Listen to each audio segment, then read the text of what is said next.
Ladies and gentlemen, can I please have your attention? I've just been handed an urgent and horrifying news story. And I need all of you to stop what you're doing and listen.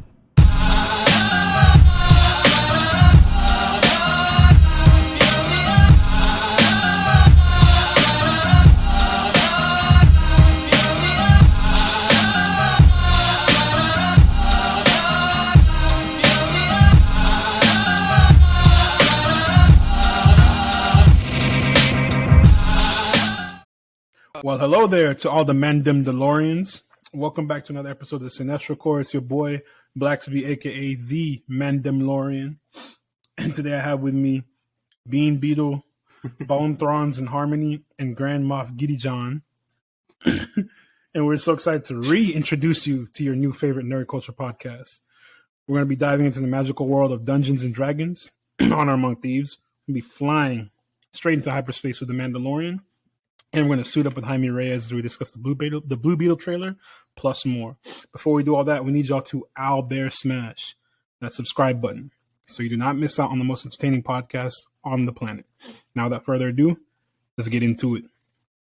So, a little bit about that name change. That I know we already said it in our previous Toxic Fandoms episode, but what had happened was we had an episode planned before that. Our streaming platform killed itself twice. Frank tried to save it. Big ups to the man Frank. He'd been doing his shit. But unfortunately, we couldn't salvage that video. And unfortunately, he lost his job. Yeah, no, we have Frank's son, Frank Jr. We have Frank. we have. We're currently Junior. We're currently hiring for a new sound producer guy, but until then, we got Frank Jr., the intern, who's been promoted to full-time status. He's been paid in wet bread.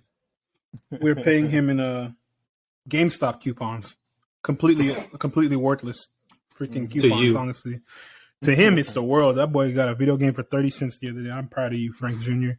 Good stuff, man. But yeah. We had a video explaining our rebrand. We have since changed from the Podtastic 4. We are now the Cinestro Core. Since our numbers are growing, we decided to adjust accordingly. Because, 4, you're kind of limited to 4 people. This is going to be a big team of just awesome creators. And we're not going to limit ourselves to just 4 people. So we are now the Cinestro Core. We're even more ramped up, more energetic, more evil online. That's how it goes. We're just here. Y'all get ready, brace yourselves. You're about to be seeing a lot of great content. I'd also like to mention that we'd already recorded an episode talking about Dungeons and Dragons. And and it, Matt said, it totally fucked us. So this is all rehashed information. Wrong, so we apologize if it sounds like it's old ground. Like, first of all, that we're late as fuck talking about it. But second of all, that it's like, it might seem like it's like ground that's already been... been covered. It sounds like we're retreading old ground because it is. So we apologize ahead of time. But. That was actually a rehearsal. This is the full taping. We're practicing. A rehearsal for a podcast is fucking crazy. That is crazy. we never. It's necessary. We never. We always get first take, but we had to make it extra more better. For y'all. Yeah. Extra more gooder. Extra more gooder. Them college words I learned in the book. English is my second language, AZ. What, you got something to say? Yeah, actually I do. I did not realize you just cracked open a can, and I remembered that shape was the exact shape of my candle, so I thought you were dead-ass sipping wax right now. And I was so confused. For like 10 seconds, I was like, is no one going to stop him? Is there an adult in his house? That's just what Matt does on the weekends, man. Leave him be. Yeah, sipping wax, baby. Boy, drinking the candle. This man don't eat wax. Loser. Yo, this Glade hitting, my nigga. He does Febreze instead of Whippets. Boy, he have them senses. So what's the first topic of conversation today? Man. Yeah. So now that we've kind of explained that rebrand, welcome to the Cinestro Core. Like we said, we're going to be talking about the Mandalorian.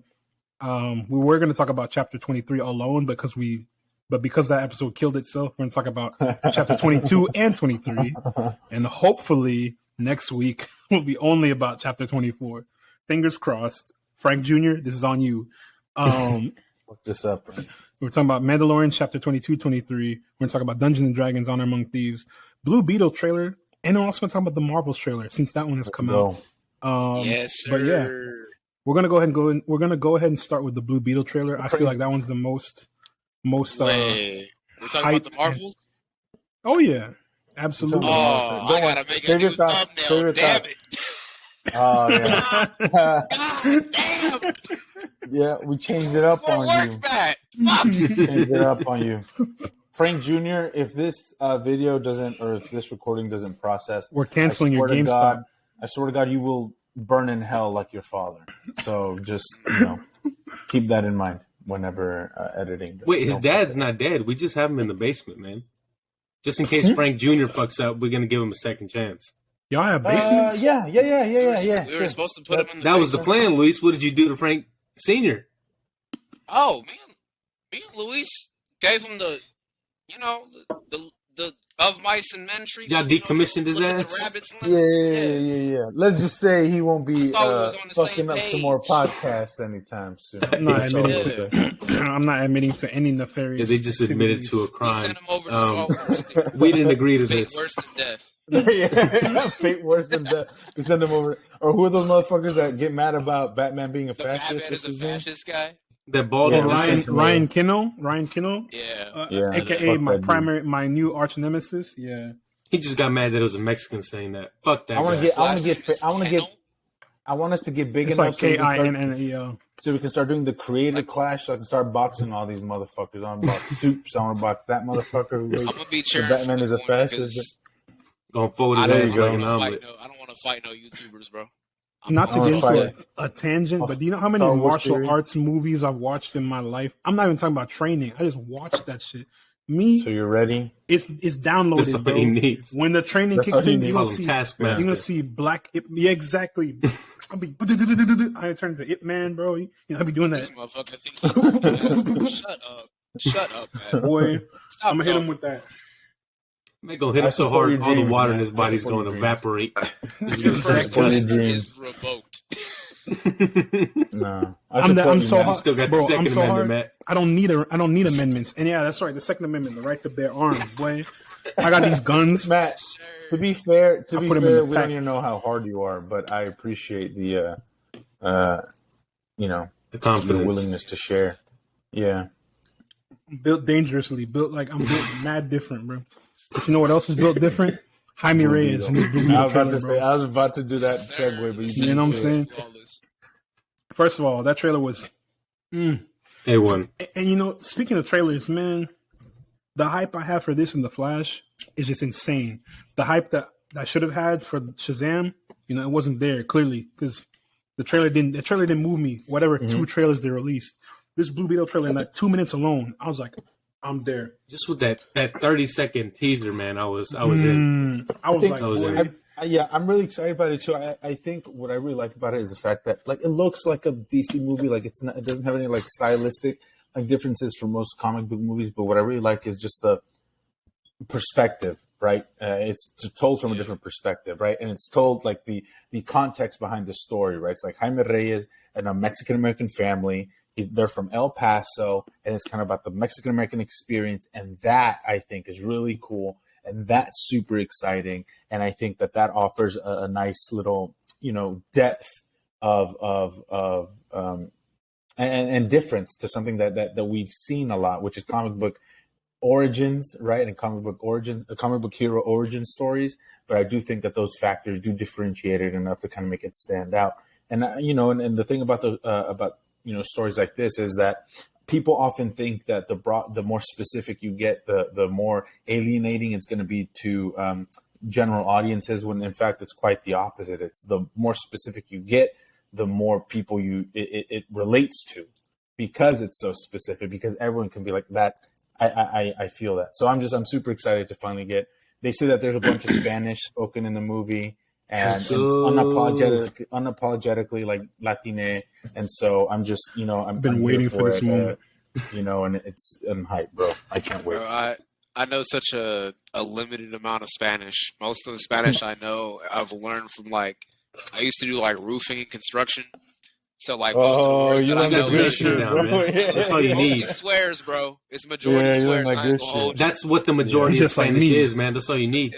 If I hear one, I'm telling you right now, the moment I hear one person on screen in this movie say "tacuaches," movie of the year. Yeah.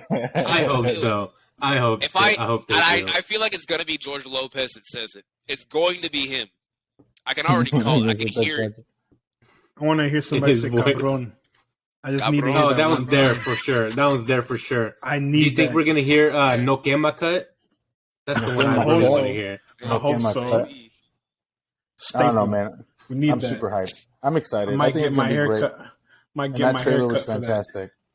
That trailer was phenomenal, bro. And I think the greatest thing to take away from the trailer was, I think the standout is the Blue Beetle suit. Absolutely. I think was phenomenal. Not only was it comic accurate, but it looks very good. And no mouth, it looks beautiful. No Sonic the Hedgehog mouth. No Uncanny Valley bullshit. I was like, we don't know if it's going to be like a nanotech thing, right? That we hate so much for Marvel, or if it's going to be like a practical helmet that he takes on and off. Since it's the suit is practical. Doesn't it peel back? It peels back. It peels back on his face, kind of like Venom. I remember.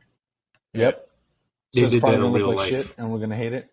No, they made it real. But they're going to make it look more better. Extra more gooder. Extra more gooder. Technically advanced weapon mass destruction, is that what you're saying? They did that for real?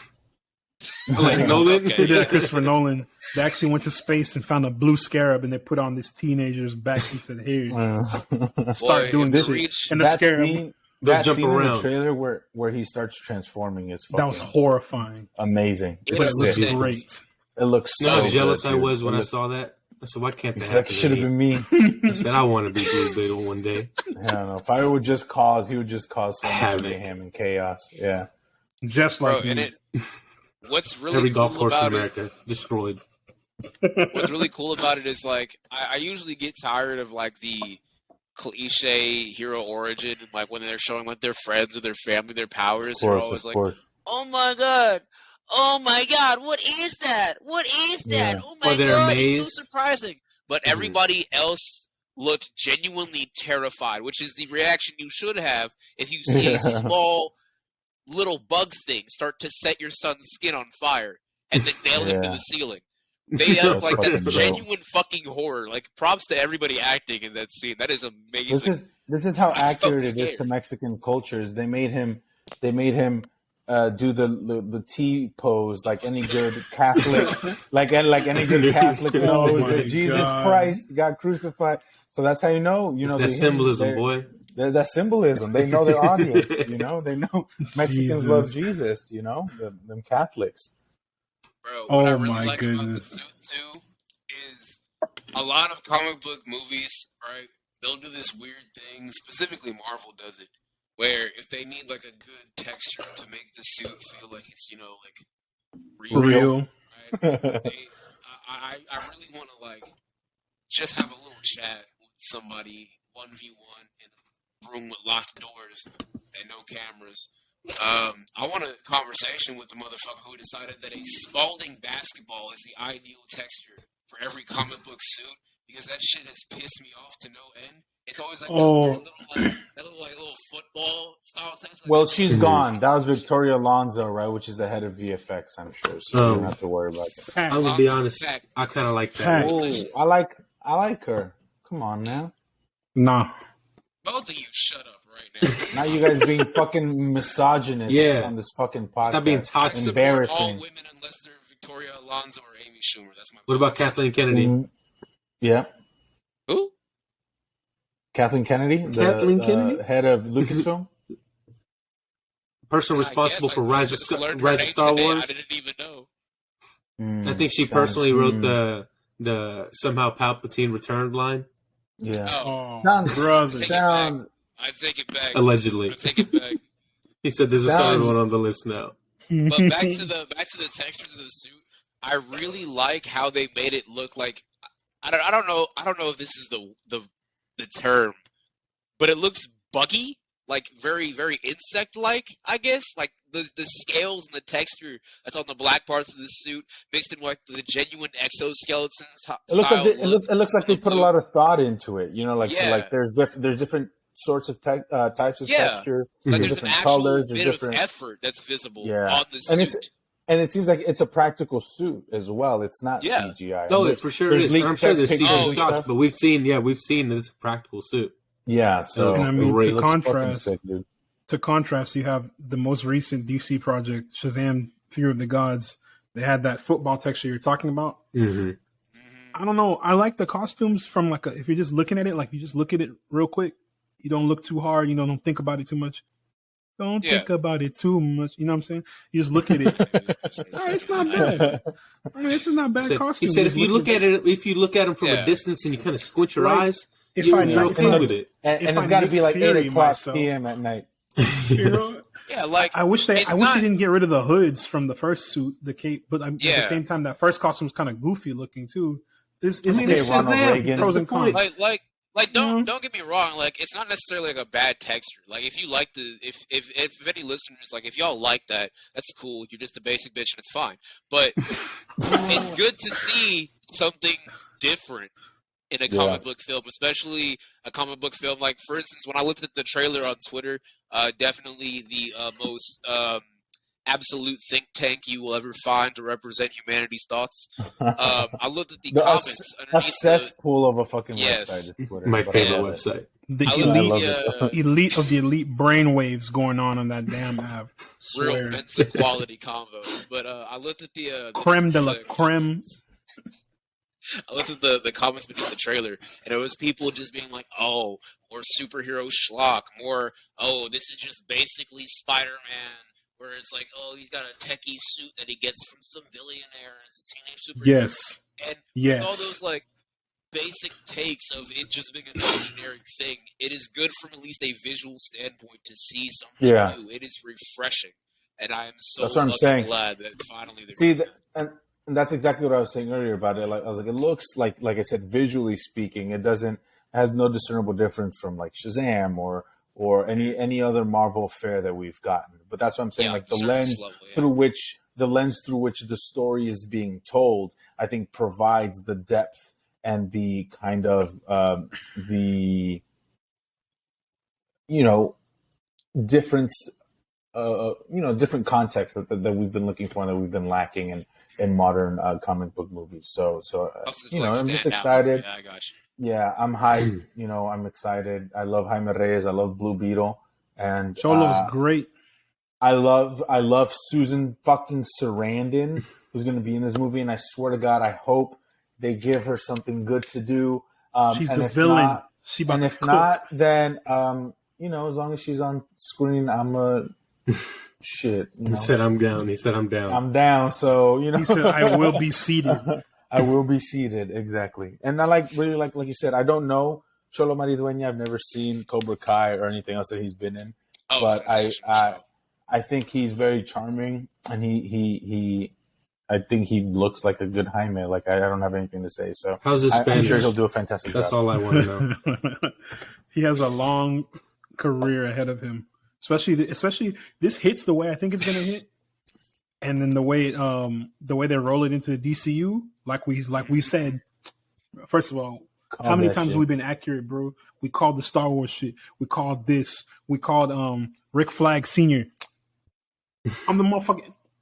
Like, hello, stop calling it when that phone stopped ringing. Go ahead. Bro, they're calling again. Check. Hold on. We don't miss. We do not miss on this podcast. They said, "Who was your source?" They call us. I made it up. I made it the fuck up. It came to me in a dream. Yeah, there was a disturbance in the force. Trip. There was a disturbance in the force. Yeah, bro. We've been calling all this. We've been calling everything word for word, bar for bar. Speaking of, I'm gonna finish my point. You can go off. Yeah, got you. This goes the way I'm hoping and thinking it's gonna go. Leading into DCU, we're going to see a lot more of Jaime. We're going to see a lot more of everybody involved in that film. We're going to see Blue Beetle. I hope they do this like Batman, the Brave and the Bold, Blue Beetle with a mixture of Young Justice, Blue Beetle, but they take their own adaptation of it onto the screen. And they do Blue and Gold as well. Yeah, which I know Booster Graham Gold. is super hyped for. Booster Gold soon. You heard it. Hey, like I said, we don't miss. We don't miss. Just wait. Glenn Powell as Green Lantern coming soon. You heard the agenda. I've been calling this since day one. Since I saw Top Gun. Since I saw that young man as a pilot, I was like, that's him. That's the guy. Hal Jordan. But you're forgetting the most important part. You're forgetting how James Gunn is gonna weave his wife into this next movie. How are they gonna connect? Is what I want to know. I got essential Simple. to the DCU. Simple. Go for it. Post credit scene. She's gonna walk up Again? Jolo's I don't think gonna they're gonna do it like that. Jolo's gonna be doing something. Jaime's gonna be doing something. Hey kid, we've seen you on our radar. We noticed you have powers. He's like, I'm in. He's not even gonna hesitate. He's like, I'm in. No, she's like, gonna say. Easy? She's like, that easy? Okay. She's gonna say, I want to talk to you about. He's gonna be like the Barry. Justice League initiative. He's gonna be like, oh, you should really change that name to something like Justice, Society. Oh, God. Please stop reminding me Shazam 2 exists. I see that and I'm not liking it. I'm sorry, guys. I think we need to call for something more serious. We tried the Revengers. We need to be serious, and we need to euthanize. Fuck, I don't even remember his name. Zachary Levi. He's done. He's done. I've seen his Twitter. Allegedly, for anybody listening to that on the legal team. Allegedly. I don't even blame him allegedly. Anymore. Yeah. As a joke, I blame the writers and I blame the studio more so than I blame Zachary. He is not having it, man. I feel like he's suffering. He is suffering. The producers, whenever they were at the test screenings, right? They provided every single audience member with a nice little spoon and a little 8-ball baggie. Yeah, they're like, all right, we're going to watch this movie. If at any point you feel bored or, you cringe at a line, take a little bit of this. You'll feel much better. 10 minutes in, they were through the whole fucking movie. Just let them cook. Yeah. And they're just like, all right, we're going to be taking questions.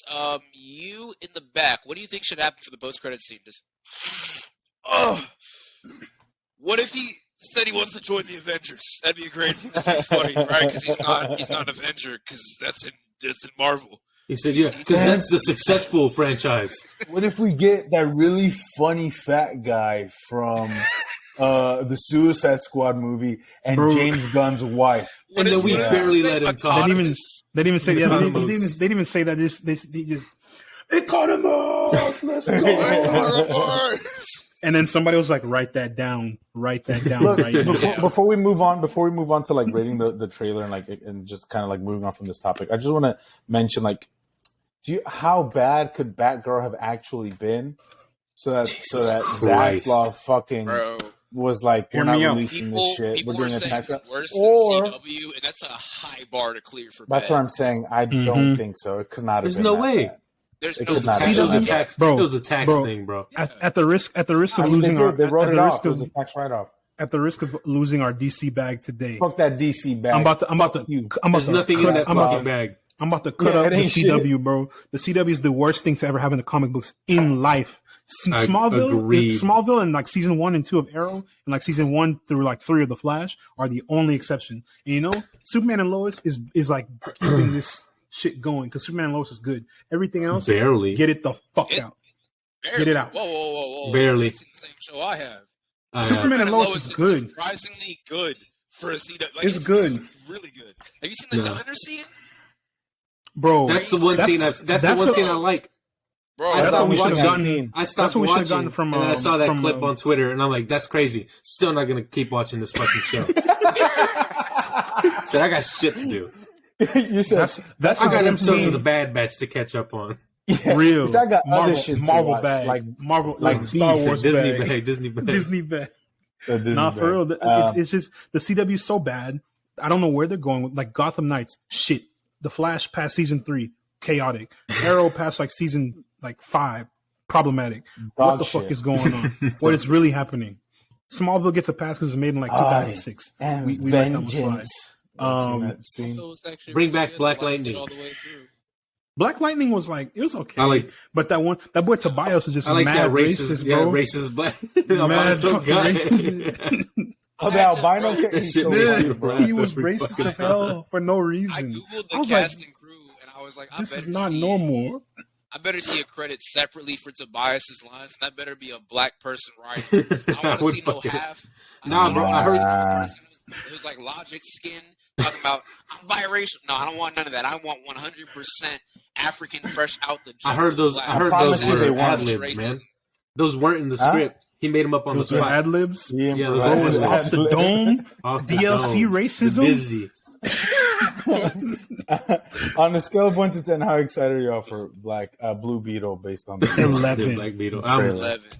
I'm all in. I'm a 10 at least. Wait. I'm hyped. I have one little quick possible thing to say before we move on to the next thing. It pertains to Blue Beetle. The trailer didn't show much in this aspect because it kind of seems like they're not revealing who the enemy is.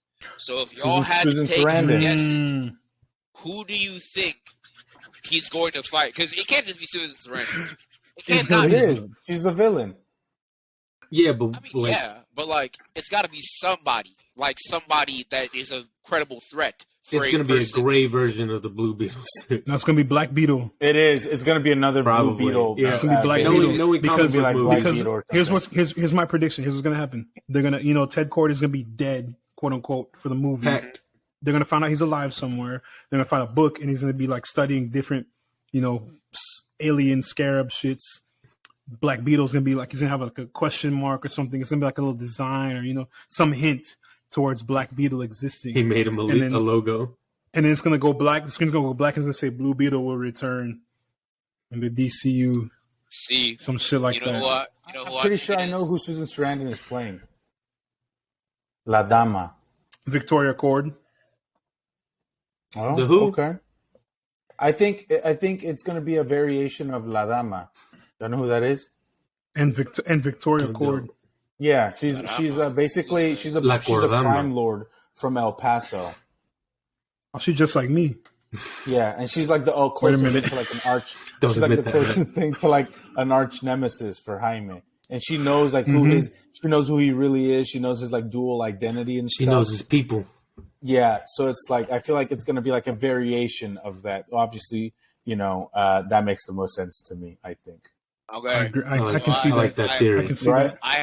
I have my theory, and it ties into the original origin of Blue Beetle. Right? Cool. So here, I have studied Blue Beetle for a while in preparation for this movie because in spite of him being in my top 5 faves of comic book characters, comic book blind spot. Most of my favoritism towards him comes from like Young Justice and Brave and the Bold. I'm gonna be honest. Keep it at $150. Hey, at least you're real. At least you're honest about it, bro. Don't be like like certain well-known TikTok creators who claim to know comics and support comics. They don't know goddamn shit about anything else. I'm not gonna say names, but y'all know who he is. He's pretty super. No boss. He's pretty super. But, I already said it there. Innuendo. Who it is? Allegations. Is a character. I hope I'm saying this name right. Yes, okay. It is a character named Lady Styx. She is she's an intrinsic character to the Blue Beetle mythos. Basically, around the time when the Reach made the Scarab, right, when they sent it off into the world, originally it landed on a planet where this girl had like, for lack of a better word, magic powers, right? It's called like Dark Force energy or something. And basically with her magical powers, she ended up driving the Scarab a little bit crazy. Like the Scarab was programmed to be able to take over that dominant person on that planet or wherever was the most powerful and subjugate them to where they could take over for the Reach whenever the Reach get there. Except she kind of just told the Beetle, no, fuck you, I'm not doing that, right? And the Scarab got scared because it's like, oh, this is like the one thing I'm supposed to do and I'm not able to do this. Yeah, this bitch is fucking nuts. I'm out of here, right? So the little girl drove her off, but she still remembered in the back of her mind, like, I don't know what that thing is, but I can blow some shit up with it and I want it. So after like hundreds of thousands of years, and the Scarab has been lying dormant in like some Mayan temple, it has been having hands exchanged exchanging it via like treasure hunters and looters and all these people. There comes a confrontation between like some treasure hunters and Lady Styx, who has come to Earth to find the fucking scarab, and that's how Jaime Reyes ends up getting it. Because like similar to how Static Shock got caught in the crossfire of the Bang Baby explosion with all the gas when all that giant firefight was going on, Jaime ends up stumbling upon the Beetle via the same means. Now, I don't think that they're going to touch on that in the film in particular, but Lady Styx is pretty much the only Blue Beetle antagonist that I know. So my money's on her. And maybe it's Susan Sarandon. Saying that. We'll see. Putting that out there. I feel like they're gonna do like the Spider-Man route and just kind of keep things like more ground level and try to keep things as grounded as possible. Hence why I picked her being La Dama, which is like a crime lord. But maybe she's a combination of both. Who knows? I mean, that's the thing, right? It's that she could be anything at this point, or she could be a completely new made-up character, an amalgamation of things. So I don't know, but that's part of what's exciting, right? Is that we don't know exactly. And it will be just enough of a activity to pop up on what's it called? Waller's radar. That's why she sends Economos and Harcourt to pick him up. Involved. That's how Harcourt gets involved. James Gunn, hire us. We've been cooking, bro. You already know. Switching gears from DC to Marvel. Let's talk about the Marvels trailer, boy. You already know. Number one, Banger. the Marvels defender. Wait, I'm stupid. Sorry, What's go up? back. Susan Sarandon is playing Blue Beetle's older sister, Ted Cord's sister. Yeah. That's what I said, Victoria Cord. Yeah. Yeah, you said it. Wait, so we know who she's playing? Yeah, we know who she's playing. So everything we said was complete disregard. I didn't know her character had a name. My bad. I said it like 3 times. I was like, Victoria Cord. Yeah, we're too caught up. You're too caught up. I know. I was like, Luis Stradamus in full effect. No. There's no fucking way. He said, Luis was like, let me cook. Let me cook. No, completely disregard anything I said. I'm trying to speak right now. And anything AZ said, because it's obviously not true. Because she's literally Victoria Cord. It's still a possibility, but it's not Susan. And she's not La Dama. So. But like you said, she could be a combination. Yeah, she could be an amalgamation. Adaptation. They can do what they want ultimately. Exactly. Why? So if we're right, then we'll take it. And if not, then. We have this as a. If he's right. I'm not apologizing for shit. We'll make him wear one of those. We caught it in time, so we're good. We caught it in time, so we're good. I'm not shaving anything. I'm not shaving my head, boy. The Nick Fury costume not happening for a few years. He said that's only a backup. He said I don't want to do it. We're not. Okay, I'm sorry, man. I didn't mean to interrupt you, but look, you're good. You're good. So we're good. You saved yourself. You caught it. Yes, like I said, switching gears from DC to Marvel. Let's talk about the Marvels trailer. First of all, like I said, we're on TikTok. Follow us at Cinestro Core. That's at CINESTROCORPS on all platforms, actually. But specifically on TikTok for this segment, we are at war. Ladies and gentlemen, we are at war with the incels. He said, I can't tell this any more lightly. He said, we are fighting for the soul of the nation right now. I just pulled the Nick Fury speech, bro. I recognize that the council's made a decision, but given that it's a stupid ass decision, I've elected to ignore it. Let our listeners know, Matt, what's going on. So the Marvels trailer dropped, and as expected, there was a bunch of misogynistic outrage, not genuine critiques of a movie that, first of all, bro, this shit perplexed me to this day. How can you critique something that's not out yet? How can you say this movie's gonna be bad? It's not out yet. Do you have a fucking time machine? Do you have a DeLorean? Do you have a goddamn thing from the Avengers, the wristwatch that Tony made? No, you don't. So shut the fuck up and sit down, bro. This movie not out until November. Kiss my ass. It's gonna be good. Okay, I'll fight everybody who's saying. Can they say that the trailer looks bad? Right? You can have opinions. Oh, absolutely. You can critique the trailer, but they're like, this movie looks so bad. And why does it look why? Bad? And they Tell say, me, women. It just looks bad. And I'm like, just be honest, bro. Girls. It's okay. It is okay. We understand that you have limited to no interaction with the female gender. You know, say how it is. They get no bitches. Y'all get no bitches. Just say how it is. Say how it is. You don't know the touch of a woman. It's okay. It's not your fault. Worried about Marvel trying to you need to woke up some show. You know, some hoes, bro. You need to woke up and get a job, bro. What's wrong with you? Woke up next to some girls. That's what you need to do. For the last 36 hours, I've been responding to everybody's comments on TikTok because we posted a video just basically defending, you know, Brie Larson, Teyonah Parris, and Iman Vellani, because these are phenomenal Brie Larson actresses. Is the main one who's getting a lot of the hate. It's literally just Brie Larson. Brie for some reason. I don't know. And then they're also I'll add Iman too. This guy has been going day in. Like, I don't know. This is elite unemployed activity. I've never seen somebody so unemployed for every hour of this. I respect day. The hustle because I'm a tier one hater, you know. So I respect it, but it's like. Bro, what the fuck? Hey, someone who deserves it at least. I'm like, bro, that's good that you got this someone energy. Who deserves it, you're right. But put it towards filling out job applications because that's what you need. Why are you hating on a 20-year-old? She's a child, bro. Human beings, you know? Yeah. Go outside and brush up your social skills instead of tweeting me or TikToking me. I don't care. I'm paid. You not. What you doing? So this guy, basically, to sum it up, we're battling incels on TikTok. I mean, man, I don't care. I'm gonna say it here. I said it the last time we did the toxic episode. I'm the incel eradicator. It's not safe for you if you're out here being misogynistic, racist, a bigot, transphobic, whatever bigotry you want to add in there. Bro, I'm with the hands. I'm about that action. I just watched the Mandalorian episode. I'm feeling feisty right now. Like, let me tell you what this man Matt has been doing, bro. It's violence. The first day the trailer dropped, right? Chaos. All Matt posted on our TikTok, right? That you can follow at the Cinestro on TikTok. All platforms, go ahead and do it. Shameless plug. All this man said was, "This trailer looks great. It's a movie we're excited for, and we cannot wait to see it," which is true. I very much am excited for this film. And then TikTok, every small shriveled dick ass nigga from Miles just came to this. Women, they don't talk to me in real life, so I don't want to see them on my screen. And then Matt was over here being like, hey, what'd she say? Bah, bah, bah. But the thing is, you ask them why don't you like them, and they're like, and no one can tell me why.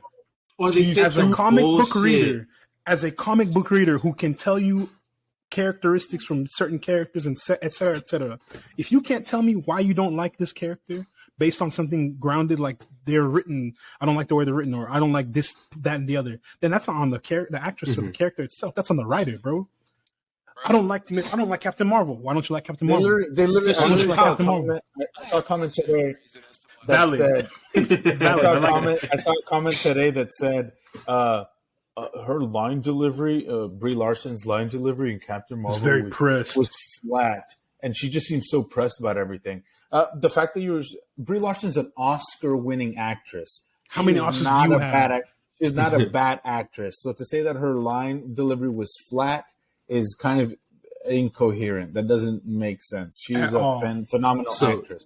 Whether you didn't like her depiction or her interpretation of the character is different, but give me a reason why. You said that she's pressed. What does that mean? What do you? She's not a submissive woman. You mean is what you're saying? Like all the women he interacts with are because they got to talk to him. What were you gonna say? Because they smell it from a mile away. No, man. There was this one dude. There was a guy saying he's like, she's just Captain Marvel, as in Brie Larson. She's just too cocky. And someone said that's exactly. If I was a fucking war machine, yeah, she's the strongest one there. She should be cocky. I am, but I'm already like that. I'm not even. You know what I'm saying? No, and someone's like Thor and Iron Man. That's literally their entire character. Mm-hmm. They're like, no, but it's funny. It's a joke when they say it. They're not being serious. Yes, he is. I said no. Thor's being the problem serious. Is that's a woman and they're men. That's the only difference between them. Y'all are stupid. Yeah. Please go talk to a woman. In the first Avengers movie, this man. God forbid a woman be confident and cocky. Yeah, bro. Like Tony Stark got into a pissing contest with a fucking war veteran. Super soldier, not just a war veteran. Thor argued with the computer about him being the strongest Avenger. fucking stupid too. It's funny, bro. It's a joke. He's the joke one. Tony's whole reply to what Steve said was I'm just rich. the first fucking 4 sections of his Wikipedia article. Basically, like the first 3. But like, bro, like, are you kidding me? That's a little fucking arrogance. That nigga just responded with his fucking Indeed profile. Are you serious? With his LinkedIn bio. Look, I understand that the first Captain Marvel like has its problems and that you know people have issues with it, and I get it. Like I'm one of the few people who likes that movie, so I will defend it. Just like me. I don't think it's as terrible as everyone says. I think Ass Man movies are way fucking worse, and I don't. Wait a think minute. So hold on now. But pump the brakes. But it's all it's all preference. It's all about that's Cap, no Steve Rogers. But but I do think that the problems with the movie like have more to do with the fact that it was like maybe the script wasn't the best, maybe the script wasn't the most well written, and I don't think they let the directors do what they wanted to do either. They didn't give the directors a chance to develop an artistic vision and then enact that vision or a vision that they saw fit for the character. These directors are just kind of like shepherding what the producers were saying and bringing that to life on screen. That's it, which is what happens when you work inside the Marvel machine, right? Very far and few in between do you get directors like Chloe Zhao or the Russos who are allowed to do something. They're mediocre, Could you have made Endgame? That's what I thought. No, forget Endgame. Yeah. Could you have made the Winter Soldier? Infinity War? The greatest fucking Marvel movie of life. The Captain America, the Winter Soldier. That's Eternals. Nah, bro. But it's second best. Eternals. Goated. Yeah, sure. Straight up goated. Okay. Right. Goated Both film. of you are wrong. The best one is Guardians of the Galaxy Volume 1. Yeah, that's top 3 for sure. That's fair too. Top 3. That's definitely top 5. Top 5, top 3. Yeah, give me top 3. Visuals, best cast, everything about I changed my mind. The best one is Incredible Hulk. And that isn't a joke. I fucking love that. Incredible Hulk. Nah, Tim Roth. Nah, that movie hard. Goat. That little guy that plays the leader, I forgot his name. Tim Blake Nelson. My goat. Looking back, Glass. baby. Goat. He is back, baby. Look, we haven't talked about the Marvel. Edgar Ross. Goat. I think this movie. I think it's a different change of pace from the first, just based on the trailer. True. I think it's a different energy. I think I think those 3 actresses, Tiana Parrish, Brie Larson, and Iman Vellani, I think it looks like they have wonderful chemistry and they're going to work really well with each other. And all 3 of them understand what movie they're in and that they have to deliver different performances. Iman Vellani is obviously the kid who's in love with Captain Marvel, so she's going to be fangirling the entire time. There you go. Sorry, we lost you for a second. My bad. What did I leave off on? I said they have to deliver different performances. Yeah, so they're in the same.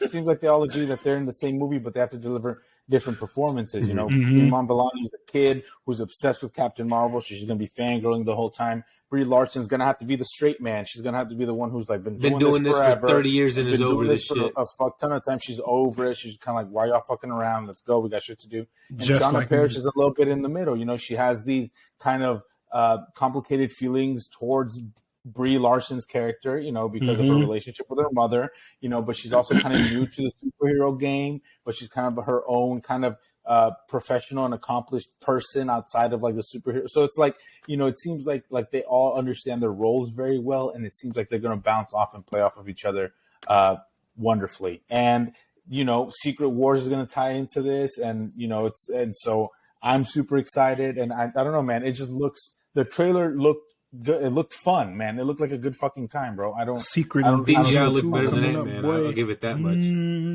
What happened? I said the CGI looked better than Ant-Man. Maybe they're starting to pay their artists a little bit more. I think somebody. Also, I like the new Captain Marvel suit. Taking shits that look better than the CGI from Ant-Man, bro. Somebody in the comments is talking about the CGI in the Marvel trailer looked like shit. I'm like, do you have eyes, bro? No. Open them shit. Matter of fact, here, I got you. Go rewatch the last fight scene from Endgame and tell me that shit actually looks good. It doesn't.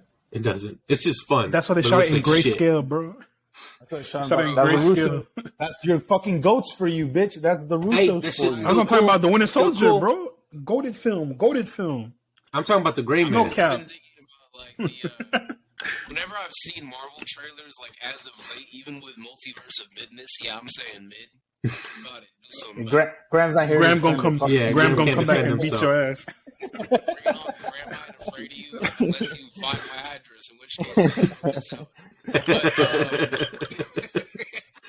We love you, Graham. We love you. We do. We miss you, Graham. But the special effects, I'm not gonna lie, in Marvel movies have lately been lacking. It seems very generic, very basic. I could go into Adobe After Effects, get a couple fucking Unity web assets, and do the same fucking shit in like 10 minutes. Right? Oh, Are you writing this down, Frank Jr.? Are you writing this down, Frank Jr.? Make it happen. Make it happen. But it just seems so fucking base level, and I know that they can do better because in the past they have done better. Like, look at the suit up sequence in Iron Man. That shit looks fucking fantastic. That movie came out in 2008, and it still looks amazing. I literally had a discussion with this dude on Reddit about the same thing because they're like, I don't know why people don't like the nanosuits because it looks like dog shit. I thought that the Iron Man suit was real. I thought bro was out there in an actual metal made suit. out of Play-Doh. That's why. I know. Bro's looking like he's got silly putty meshing on his face. Meanwhile, in 2008, he over here clink clank. I'm like, oh my god, that's beautiful. You lose the sense that these are actual objects playing off of each other that are acting in the same space and the same time. You lose that immersion that you get into the film. And with the latest Marvel films all feeling like they're just blue screen the movie, I really have been so fucking bored of it. And so I was really hoping, like, when this trailer dropped, I would feel like there's something put into these shots, some sort of actual energy in the special effects, to where it's just not entirely green or blue screens, where they're not just rotoscoping everything, to where something actually looks like it's physically there. And yeah, that's what I got with this trailer. I feel like there are actual angles. There's actually well put lighting. It seems like it's very dynamically shot. It seems fun, and it doesn't seem like it's just a series of jump cuts and generic schlock.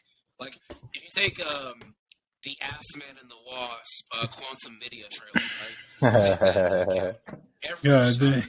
Fuck that movie. Fuck Peyton Reed. I like allegedly. Every shot in that movie looks very, very stale. It looks like it's just CGI environments. Because they shot that bullshit on the volume.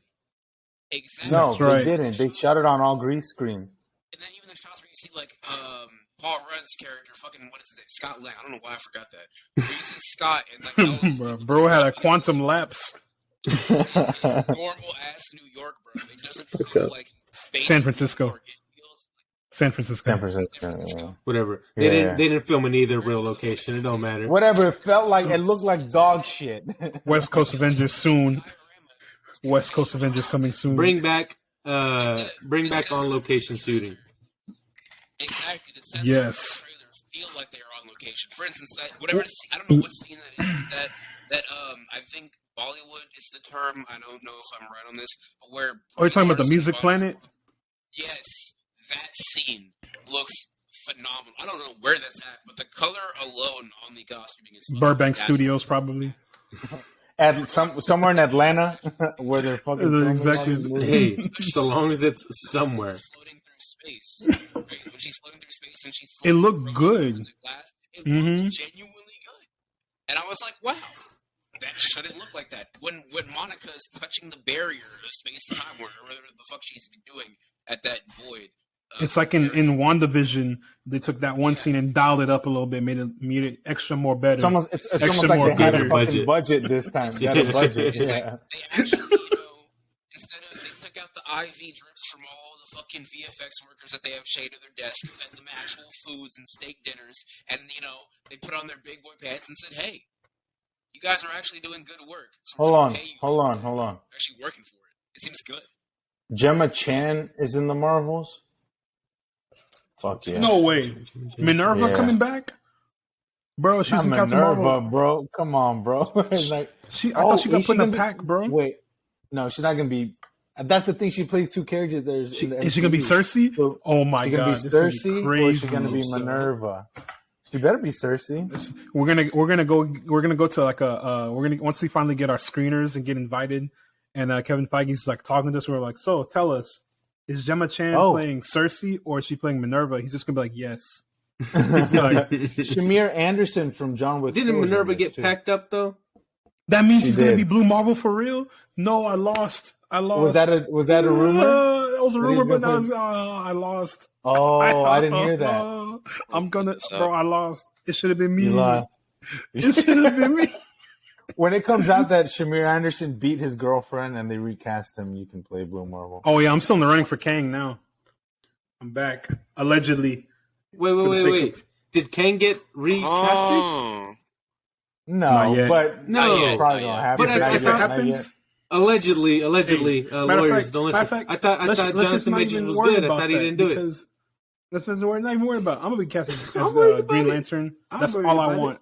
Put me as somebody. Too, actually, make me Hawkman in the new DCU. Make me the new Hawkman. Hawkman. Right. Oh, what's up, man? What's up, man? Hey, yo, Hawk Girl, man. We got to get out there, man. Hey, somebody get Superman and Batman on the phone, man. Come on, man. Another thing about the Marvels trailer. This is a little comic book trivia for anybody who's not in the know, because I don't have my glasses, but nerd emoji time. In the olden days, with the original Captain Marvel, Marvel of the Kree, he used to body swap anytime that he uses powers with his earthly counterpart, which I cannot recall the name of, so I guess I'm a poser in that sense. Yeah, I'm a poser. But to be fair, Marvel hasn't been relevant since he died of cancer, so fuck him. But anyway, damn. How you an alien and you die of cancer? That's embarrassing, bro. Grow up. Exactly, bro. Like, y'all ain't got chemo on the Kree homeworld, or what you mean? Yeah. But motherfucker, get out of here, bro. but TLDR, basically anytime that he activated his powers, right, he would swap places. So basically with whatever situation that Marvel was in, his earthly counterpart would swap places with him whenever he needed to go do superhero things, right? And so they're pretty much playing off of that with the powers of Kamala, Monica, and Carol. And I'm interested to see how they work this, because it's usually a one-to-one thing, but throwing a third person in there does make this interesting. I'm intrigued to see how they play this out. I like it. It's like GTA when you wake up as and I need more of them. It's like GTA 5 when you wake up as Trevor or Michael or Franklin. That's all it is. Yeah, just like Marvels. You're gonna wake up as Captain Marvel. You're gonna be like Trevor. She's gonna be like, there's like 50 people. I'll beat the fuck up. To piggyback on what AZ just said, I think it'll be super interesting how they finally, and I hope it works out for the sake of to justify the existence of the TV shows. I really hope they manage a way to explain how Kamala's bangle ties in to Captain Marvel's powers and to Quasar's mega bands. I'm calling it right now. And to Photon's powers and how that'll tie into Shang-Chi. I just hope I just hope it's not like just some exposition lore dump or some throwaway line that explains everything. I hope it kind of like it's well thought out and well presented, and they lay it all out in front of you. You're just like, oh, fuck yes. I got two words. I think. I'm so glad I watched WandaVision and Miss Marvel, because it kind of helped. It makes this payoff so much more rewarding. I really want them to justify the existence. I want them to justify the existence of the MCU shows by finally, tying that little knot at the end, which is the Marvels. And I don't know. But what were you gonna say? Sorry, Matt. I'm gonna let Matt cook real quick, because I think I also we might have the same idea. Yeah, bro. So speaking of the Bangle, the infamous Bangle, bro. Zawe Ashton's character. First of all, I thought it was L'Oreal. I was wrong. It's Dar-Benn. On the one rare occasion in life when I'm wrong about a prediction, my second choice was actually should have been the first choice. But she's playing Dar-Benn. It's going to be antagonist of this film. Dar-Benn also has what looks like to be the other Bangle. I can't tell from this picture, but the powers are similar, right? That's what I'm thinking, bro. And she also has the Ronin hammer. You said what? I'm looking at the cast list, unless Google's wrong. Valkyrie's in here. Tessa Thompson. Yeah, they have been wrong before. All my wives in this. Yeah, the cast list might be wrong, but I know Zawe Ashton's definitely in there. I just need to know if they're going to introduce Glup Shido in this or not. Like, I need more of him. I just don't know if they're gonna introduce my boy Blue Marvel. I'm gonna be like happy for Shamir, but I'll be crying and throwing up in the theater, be sliding down the wall with R&B music playing in the background. I'll tear my shirt. Shitting and crying. I'll be like, it should have been me. They're gonna be like, what's wrong with this guy? I'll be like, it should have been me. It should have been me. Everybody's cheering, and then you're just in the back having a breakdown. I'm like, no. He's gonna show up. God damn all they're gonna see is it's gonna be like the back of his head, and it's gonna show like it would make sense for Blue Marvel to show up in sideburns. this movie too. No, it doesn't make sense because it's not me. You know, so I know, but I'm saying like it would like I wouldn't put it past them if they tease, Blue Marvel and like I haven't gotten a call from I haven't gotten a call from Sarah Haley Finn yet. If anything, so I don't know. Miss Captain Marvel, she probably knows him. So we'll probably get a scene where she's talking to him, and then they swap bodies, and Kamala Khan's talking to him, and she's gonna be like, "What the fuck?" He's gonna be like, "What the fuck is going on?" If I'm wrong, correct me if I'm wrong, but I think Monica and Adam have a relationship in the comics. Yeah, they do. It's during, I believe. I gotta look up who writes the Ultimates. 1 second. Mark Millar. Mark Millar. Oh my God. Oh, not Bendis. Jesus Christ. Bendis butchered Bendis. Superman. I like Bendis. I like Bendis Marvel stuff. Bendis Marvel stuff is Bendis his Superman X-Men stuff. You like his X-Men run? I can't read. Are we rocking with Bendis? Yep. I can't partake. You said I can't read, son. I can't read. That's why I like the shows and the movies. Al Ewing. Al Ewing is the one who. Oh, okay. I had to look it up. I love Al Ewing. Big fan. Bendis' Daredevil run is my favorite. True. Fair take. Pain, my prediction for first of all, Matt. I looked up the guy who is suspected of playing Blue Marvel. You didn't stand a chance. This is the prettiest nigga I've seen in quite some time. Shamir Moore. He was in John Wick. Shamir Anderson. He was in John Wick. Who is this man? He's a fine ass dude, lad, bro. He just like me, minus the beard, bro.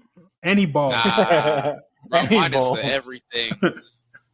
Don't do Matt like that. Come on, look, Matt, I'm saying, bro, throw a splash of gray right here, literally, where this headband is. Put the gray hair. I'll trim my beard down a little bit. I'll leave a little stubble. I'll walk around. He's basically distinguished look. Man, I just looked him up, bro. John David Washington wishes he was. That's what I was about to say, but I didn't want to. Yes. Whenever they say we have John David Washington at home, it's him. No, David Washington. They say we have Shamir Anderson at home. There we go. It's John David Washington. That's what I meant. Thank you. Yeah. Words are hard today. John David look homeless. Stop! Don't do that. He probably is. Like him, no, it's just when his hair's braided, it's not for him. Like the fro is nice, but the braids is not working, bro. Okay. I thought they were going to cast him as Blue Marvel for a little bit. So that was a rumor that they were. It was a rumor. Yeah. Remember we covered that. First it was Denzel. Are we sure he's going to be John Stewart? Was too old. They also say John David's going to be John Stewart. That's a rumor as well. No, that one's mine, bro. Y'all took all my shit. That was mine now. Until Trevante Rhodes gets cast. I will fight every single prominent black actor that's gunning for that role. Step aside. It's my time to shine, bro. They finna cast Donald Glover and Matt gonna be in shambles. They better fucking not. I'd be so mad, bro. I will literally stop watching movies. I'll stop watching DC properties. He already ruined Lando. Don't ruin Jon Stewart, please. I'll be sick. The only one who likes is Lando, and I'm fine with that. I will actually be sick. Damn. He's so fucking annoying. Whenever he was whenever he was Aaron Davis in Homecoming, I was like, "Oh, bro, we're gonna get him as Prowler." And I fucking hated him as Aaron Davis, bro. Why was he talking like that? I got a nephew around the corner. He's a grown. I got a nephew. I got a nephew. I really hope I got a nephew that lives around the corner. Over there. Hey, you should stop. Shut your stupid ass up. Said you go to Del sounded like he was off a fucking bar Mars? in that movie. What was going on? Yeah, he probably was. Wasn't that a character? That could have been a character choice. It was a dumbass character choice. I like bread. Like, what the fuck? You like bread, bro? You talking about what? What is this? Who greenlit this? Donald. But my theory about I don't believe he wrote Atlanta. He's lying. My theory about the power source, right? So this is my theory, right? So the main draw that I'm piecing together is possible appearance of Blue Marvel, because it is the last Marvel titled character in this film. I'll kill right? myself. So promises you can't keep now, Matt. But I ain't promised nothing. He said no balls, Matt. He said it's a fact. do a flip. That dude in the video just Stop. It's not a. But You think I won't? Say I won't. Please don't. Please don't. But my theory is this, all right? So the way Blue Marvel's powers work in the comics is that he's essentially a living antimatter reactor, and the way that his body works is that he can essentially, if he channels enough energy, punch a hole into what is it place called? It's where fucking Nihilus lives, the negative zone, right? Mm-hmm. And that has to deal with, interdimensional travels and barriers and whatnot. And Photon, aka Monica Rambeau, can manipulate different types of energy. Oh, sorry, depending Spectrum on as well. Or depending on whichever run. She in the trailer she says Spectrum, right? Yeah. There's a line where she says Spectrum. I hope she goes like Captain Marvel, like she should. She can manipulate different facets of energy, right? Possibly playing into the whole dimensional aspect. And Kamala's source of her powers from the show have to deal with what they've retconned into like the Jinn dimension, but basically dealing with alternate reality, right? And so my thing is, if they have all these aspects of reality warping and they are building into Secret Wars, I am having my fingers crossed to God they bring in Jonathan Hickman's Avengers, the new Avengers, and they bring the Beyonders. I feel it in my bones that this is some sort of inkling relating to that. Because, okay, for those of you who do not know, think of every single character in Marvel, right? Every single character, right? Every single absolute fucking hoss that you can, right? And make the strongest wall that you can, right? Like a wall made of solid plot, and keep just throwing them at it and having them spatter like a bug on the fucking windshield. That is what it looks like when the Marvel Universe tries to fight the Beyonders. The Beyonders kicked it in the door to the Marvel Universe and said, all yo shit, run it.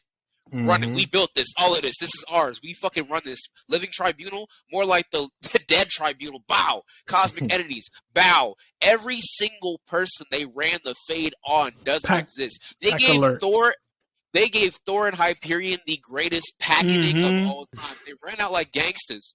They said something along I love the lines that. I of love like, that. Those panels, man. I gotta look up the quote, man. But, first of all, man, Hickman's run of the Avengers is one of the greatest. That's one of the greatest fucking runs of a comic I've ever read. Yeah, I love Hickman. I'm gonna name my son. Middle name gonna be Hickman. It's my future wife. You're gonna have to understand. But now, especially that one panel that Graham and I keep talking about, where Franklin pulls up the Galactus. Oh my god! Oh, when he says. He says to me. Galactus. I was like, bro, please do that on the screen. Marvel. When he makes balls, Galactus do it. his herald, right? Yes. Just fucking awesome. I love Franklin Richards, bro, and I know we're never gonna see him on screen. We are because he's too OP. We're gonna see him. I love Franklin Richards, bro. We're gonna see him. Okay, I found the quote. I found the quote that I was trying to say. So Hyperion and Thor are facing like basically a army of the map makers. The map makers are they're essentially just like Sentinels, but they're imbued with the power of the Beyonders, and the Beyonders have been running a fate on the entire universe. So there's absolutely no chance that they have. And Thor and Hyperion are heavy hitters, but at the same time, they're on like the last stretch of energy that they have. Right? They have nothing left. They're just floating. Thor has literally like one arm at this point.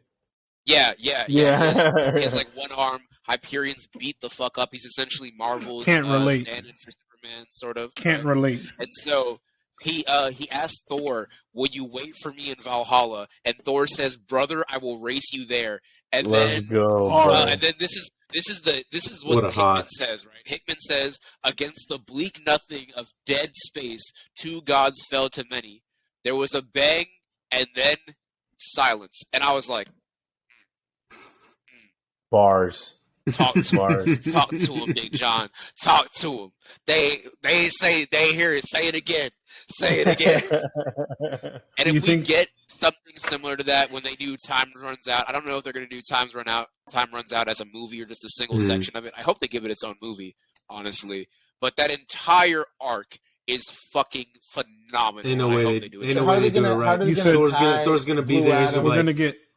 They're right behind me, aren't they? And then boom, Thor's gonna die. We're gonna get Chris Hemsworth and Henry Cavill as Thor and Hyperion, and they're just cracking jokes back and forth. It's like, you copied. I noticed you copied my tie Adam Brashear. God, please no. Please bring back Infinity War Thor, bro. Bring back Broken God Mode Thor. I need that shit. I need to see him do that shit again where he was fucking everybody up. Please bring that back. Isn't a big part of I need to feel something. Blue Marvel's story the fact that he was like a black man in the 1960s? Yes. If they introduce that, by, Fantastic Four. He was asked by President Kennedy to step down as a superhero because he was basically a lit match to a powder keg at the time. Like, he could have done a lot of good, but you would have nations of the world that would see America having the most powerful man on the planet based there, right? And Blue Marvel even states to President Kennedy, he's like, I'm not just a hero for America. I've gone over the world and I've saved multiple people. And he's like, yeah, but the other nations won't see it that way. And then you have, like, white lawmakers around the time who were not very keen on civil rights, and white America themselves who are not very happy about it. Black sounds familiar. Yeah, well, same shit with a different title we got going on now, right? And so they should have just cast me, bro. And so they had this whole perception. Black America was mad at Blue Marvel because he wasn't just stepping in to end the whole civil rights struggle, and then you had white America who was like, we don't want no super-powered Negroes. I saw a Negro vote the other day, and that scared me. This one can fly. That's even worse. I saw a black person exist, and that was terrifying. God damn it. Boy. But that was the whole civil rights aspect is intrinsic to his character, yeah. I was gonna say I kept freezing, so I don't know if y'all mentioned it, but Bradley. Isn't the Fantastic Four movie also supposed to take place in the 60s? Like that takes place in the 60s. I think so. Yeah. They're gonna be caught in like a the theories are they're gonna get caught in like time displaced. It could be the neutral zone or the fucking quantum realm, or probably the quantum realm at this point, because fucking they're gonna Marvel keep reusing that bit. Yeah, it's like the weird stand-in for Limbo, kind of. Yeah, exactly. So I'm not sure if that's a cheat code, bro. If that's because that's the only time we've really actually seen this. I mean, we'll ever see the 60s is Adam Brashear and the Fantastic Four. So I don't know if there's. That's why I should put me in it, bro. I'm 26. I can act for the rest of my life if you put me as Adam Brashear. By the time I actually have gray hairs, we'll be on Marvel. We'll be on Avengers. Phase 82. Avengers 97. Avengers 97. I'll have gray hairs and a gray beard. Like, damn, Adam Brashear's still kicking. I'm like, every single time we'll know Matt's about to show up on screen because right when they're losing, we're like, oh my god, all the Marvels are down, the Avengers are down, everybody's down. Who can we call? You're just gonna like see like a woman appear on screen, and then you see Matt come up on and like, Sin. I believe it. Nah, it's not even gonna be like that. The Rizzler. Everybody gonna be getting beat up. Everybody gonna be getting their ass beat. Then you're just gonna sit there like, who can we call? We need help. We need backup. Over under. How long do y'all think it'll take before Marvel uses the word Riz in one of their movies? Next movie. It's got to be soon. I give it 2. No, here's the thing though. I feel like they're always late as fuck to it. So I feel like it'll be like in 3 or 4 years. Let me put it this way: if Iman doesn't say it, just like AZ said, it's gonna be in the Young Avengers movie or Young Avengers whatever. They're gonna be like, I'm trying to rizz up Hawkeye. Hey, I can't blame him. Or even better, they'll make Yelena say it, and she'll be like, "What is this Riz that you speak of?" Doing their accent. Yeah, that's what Riz that you speak of.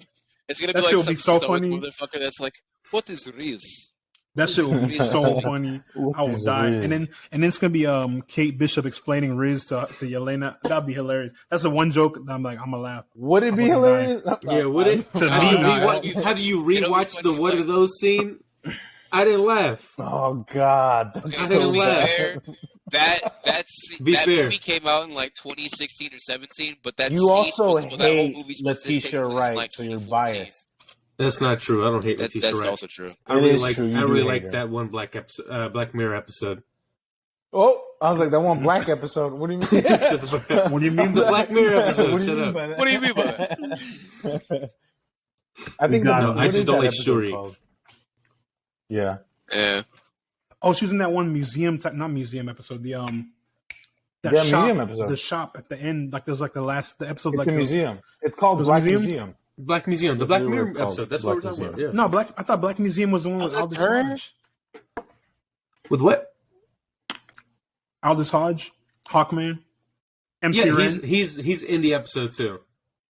It's called Black Museum. The episode. Okay. I don't know. They having so much shit going on in that show. I don't know. Matt sent me a clip of Aldous Hodge in that fucking episode. Bro, that shit was so crazy. I was like, just why like is me. Bro in? I was like, why is Bro in here? Like, that boy. So if you hate if you hate the Marvels trailer based simply off the fact that you know what you didn't like what you saw, you're a fucking misogynist, and you can get the hands. You can go touch some fucking grass and some booty cheeks or something. And the real Blue exactly. Marvel is here to squabble, bro. I'm ready. Like I'm waiting for this day. I am one of the number one haters of Carol Danvers as a character, and that's because I do not like her in the comics, specifically after Civil War II. Like she hadn't been relevant beforehand. Her whole, like for instance, there is a storyline called House of M where Scarlet Witch rewrites the entirety of the Marvel universe, right? And everybody gets their ideal life, right? And Carol's know what I'm whole talking about. fucking thing is that she becomes relevant as a superhero, that she's the most relevant superhero. That is her whole deep, dark desire, just attention. And I'm like, oh my God, you are boring, bro. right? But then you get to Civil War II, where they're like, like this Captain is a America? character assassination. We are character sushimiing today. And they make her into the most bootlicking government stooge I've ever fucking seen in my life, bro. They turn She's into a not fucking 12, bro. fed. She's 13, bro. She's a space She's cop, 13. bro. She's 24. She's She's double fed, bro. She's double She's a fed space with cop. it, She's bro. a space cop. To put it into perspective, right? She doesn't. There's this mutant. She's on a team called he's an Kree inhuman, Star right? Force, bro. What do you mean? There's an inhuman. That's like SPD on Power Rangers. Basically. Oh There's God. The inhuman. worst His Power name is, Rangers, bro. I'll come back to that later because you fucking smoking peen. But You like the space cops? nigga, fuck outta here, SPD bro. emergency till I fucking die. Nah, Dino bro. Thunder. If it ain't first Time Force, if it ain't Bro, Time Force, I'm the fucking first Black Red Ranger. What are you talking about, man? In the background, And he I've was been a making Fed. this, and I'm pretty He was proud a of it. Fed, exactly. He was a. What is that? Why? What is that? He's gonna You mean Photoshop it on my head. Look, use this for the thumbnail, my boy Shamir. Yeah. I got you. I'll do it. Photoshop. I'll do it. Just have him in the corner. No, you should- upside down. You should Photoshop Matt's face. Yeah, on do Blue that. Marvel. Photoshop my Yeah. face on Battle of the Marvels Marvels. with the chain on. Oh yeah, The real chain. Blue But Marvel. The But real in Blue Civil War Marvel. II, Carol Danvers, what she does is Ulysses has the ability to like predict events before they happen, Mhm. but it's Yep, not yep. 1000% exact. They're basically like a computer algorithm, and he He's just always like envisions Graham, the bro. worst possible scenario. Yeah, but, basically. 80% of the time, right? He's been correct. So Carol was like, "All right, we can start jailing people before they commit crimes." And Tony's Yeah. like, "Hey, Oh no, isn't that illegal? Isn't Like, that Didn't the we Tom see- bad?" Cruise movie? She's like, no, that's what we saw in Minority Report, yeah. that's what we Minority saw. Report. That's Minority Report, basically. I was gonna say that's what we saw in the Winter Soldier and talking about Project Insight. We can stop threats before they happen. exactly. That too. But That then, never works but, out, bro. Never works out. And at first, she really starts fucking up. Like, there's this lady they suspect of being like a Hydra agent, right? And they arrest her in front of like a courthouse. And so they like open up her briefcase, right? Basically, like search and seizure her shit. All of her papers spill out, but she's just a Sounds regular person. Sounds like a Right. Fourth Amendment violation, if you ask me. Yeah. But it was a little white lady, so I was like, I mean, that's kind of fucked up, but Touche, little nigga, I guess, right? But then she fucked up because you know who she went after next? Tony My Stark. boy Miles Morales, a Latino American, not just any Latino American, Afro-Latino a black king. Latino American, Afro-Latino king. Exactly. Double racism. Ulysses had a vision that he killed Captain America, who at the time no one knew, but was secretly a Hydra agent. So he would have been bodying a Nazi. All right, that's that fine, crazy ass arc, bro. But basically, all that violation. Carol was immediately like, "Well, hang that Negro now. I got the rope right here." Uncle Ruckus with it. Said, "I got the was rope. hunting You this find man free." to the ends of the earth, bro. and bro, she wanted to lock this man up. This little child. No, to be fair, the vision was that he was killing Captain America, and they didn't know he was a Nazi. Okay, like context matters. She didn't know. Okay. A cop. Cool. How can you not tell? But for one, she's a Fed. For Me two, personally, she's jailing a known. black man for a crime he did not commit. And three, she wanted to throw him not in any prison, bro, in the raft. In the raft, yeah. With niggas he put in there. I'll break out the raft. Should have lost his mind. Light work. And Tony's like, bro, you can't jail a child. Like, what's wrong with you, bro? That's really fucked up. Black Panther stepped up and said, that's fucked up. That's my brothers. Assalamu alaikum, right? Even Peter decided to step up and say BLM. Peter was like, you ain't finna jail my little homie, bro. That's my little day one, bro. Peter's a straight down the middle liberal, you know? He's exactly. Like, he would not say Black Lives Matter out loud, you know? Exactly. And then he was like, this is my little homie. You're not finna jail my little homie. And he's Carol still gonna buy like, the Bud Light. He's still gonna buy the Bud Light cans with the flag. Yeah. Carol was like, I'll jail all of y'all. I don't care, man. I don't care. I'll jail everybody. Everybody can get arrested. I don't give a fuck. I'm locking up everybody in the name that's a of good America. idea for a draft, Matt, is which Marvel characters we think are racist. And then we draft the most racist. I named 5 Marvel right now. Number one got to be Ronin. U.S. agent. Bro's family got snapped out of existence. He said, I'm going to kill the Japanese. I will not forgive the Japanese for this. Oh, you mean Joseph you mean Clint Clint yeah, Barton? Clint. Yeah, not Ronan the Accuser. I thought you meant Ronan the Accuser. Yeah, I was like... Oh, sorry. Ronin. Not Ronan the Accuser. Ronin. 47 Ronin. Yeah. No, Ronan, he said Ronan 16 16 times. Yeah. Bro went and said, I'm going to kill all the minorities. Like, how did you come to this conclusion? How did you get to this point? He killed the guy from Reservation Dogs. Fuck Ronan. Yeah. Bro killed my dog. Bro killed Echo's dad. I can't believe I forgot his name. Scorpion. Hiroyuki Sanada. He killed Bro. That's the GOAT right there. How you do that? Bro. That shit was sick.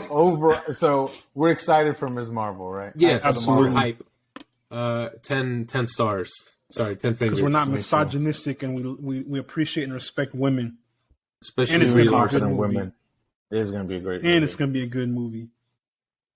Big ups to Mandem. Big ups to Brie Larson. I'm excited to see Nick Fury in another movie outside of... Is Nick Fury a Skrull in this movie, or what's going on? That's the question. Yeah. I don't know if it's going to be Taylor. Ben Mendelsohn's in it.